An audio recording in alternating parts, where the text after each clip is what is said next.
এবং আমি যে এত ভালো কথা বলি, আমি চাইলেও চাঁদাবাজি করতে পারবো না, কারণ ওই মেকানিজমটাই থাকবে না। জুলাইয়ের ঘোষণাপত্র যদি আমরা আদায় করতে পারি, আপনারা মনে রাখবেন আমরা ফেস করেছি। 1 বছর পরে আমরা কি নিয়ে গল্প করছি? এখন কতজন কি টাকা ফেরত দেওয়া হচ্ছে হজ করে আসার পরে, এগুলো ভালো কাজ। এই সরকার অনেকগুলো ভালো কাজ করেছে। 13 নম্বর 14 নম্বর গুরুত্বপূর্ণ কাজ। সব থেকে গুরুত্বপূর্ণ কাজ জুলাইয়ের ঘোষণাপত্র।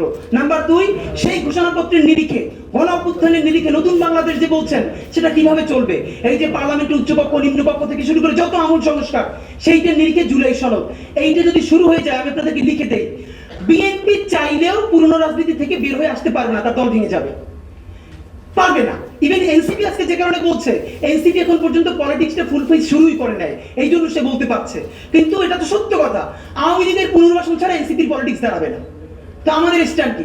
আমরা বলেছি বাংলাদেশে যত আওয়ামী লীগ আছে, এর মধ্যে যারা গণহত্যা করেছে এদেরকে বিচার করে ফেলেন, যাদের ক্রিমিনাল অফেন্স আছে, গুম করেছে, খুন করেছে, আয়নাঘর করেছে, ধর্ষণ করেছে, এটা কত হবে? 1%, 2%, ম্যাক্সিমাম 5%, বাকি 15% ভোটার বা আওয়ামী লীগকে আপনি কি করবেন? আমরা তাদের সাথে তাদের মতো করে খেলতে হবে। আমি তো বলি বিএনপি, জামাত, এনসিপি ভাগাভাগি করে সব আওয়ামী লীগ নিয়ে যাক। এর মানে আজ থেকে 20-30 বছর পরে যখন আওয়ামী লীগ আসবে, কেউ একটা আওয়ামী লীগ আর খুঁজে পাওয়া যাবে না। আপনি যাদেরকে ভাগ করে ফেলতে হবে, তা আপনি ভাগ না করলে আপনি কি করবেন? দেখেন, জামাত ইসলাম তো আওয়ামী লীগের মতো এত ভোটার নাই, সেই জামাতকেই তো আওয়ামী লীগ পারে নাই। যা করেছে, তাদের সকল বড় প্রথম সারির নেতাকে হত্যা করে ফেলেছে, এরপর তো সেই জামাত নাই হয়ে যায় না। সুতরাং আওয়ামী লীগকে আমাদের কি করতে হবে? আগে তাদের বিচার করে ফেলতে হবে। বিচারের পর যাদের হাতে কোনো দোষ নাই, আপনি ট্রুথ অ্যান্ড রিকনসিলিয়েশন কমিশন করেন, তওবা কমিশন করেন, তারা মাপ চাক।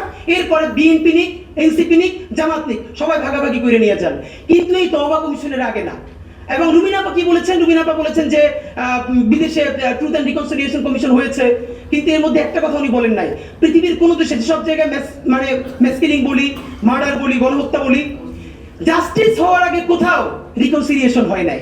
রিকনসিলিয়েশনের পূর্ব শর্ত জাস্টিস, আপনাকে বিচার করে ফেলতে হবে। সুতরাং এখন আমাদের পুনাব বলি, অবশ্যই আমরা পুনাবকে আজকে বিশেষ করে ধন্যবাদ জানাচ্ছি যে এই আন্দোলনের বাঁশের কেল্লা প্রাইভেট বিশ্ববিদ্যালয়, যখন সবকিছু নাই হয়েছে, ভেঙে পড়েছে, তখন প্রাইভেট বিশ্ববিদ্যালয় দাঁড়িয়েছে এবং বাঁশের কেল্লার মতো লড়াই করেছে। সেটারই একটা গুরুত্বপূর্ণ অংশ পুনাব। আমরা আপনাদেরকে বলবো, প্লিজ আপনারা সবাই একত্রিত হন, কারো লিডার দরকার নেই। আমরা প্রত্যেকে বাংলাদেশের জনগণ এবং দেশের মালিক।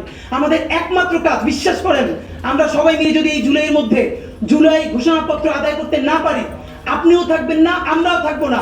এবং এই পলিটিক্যাল ক্রাইসিসের মধ্য দিয়ে শুধু একটা কাজই করা হবে, আওয়ামী লীগকে ফেরত আনার ব্যবস্থা করা হবে।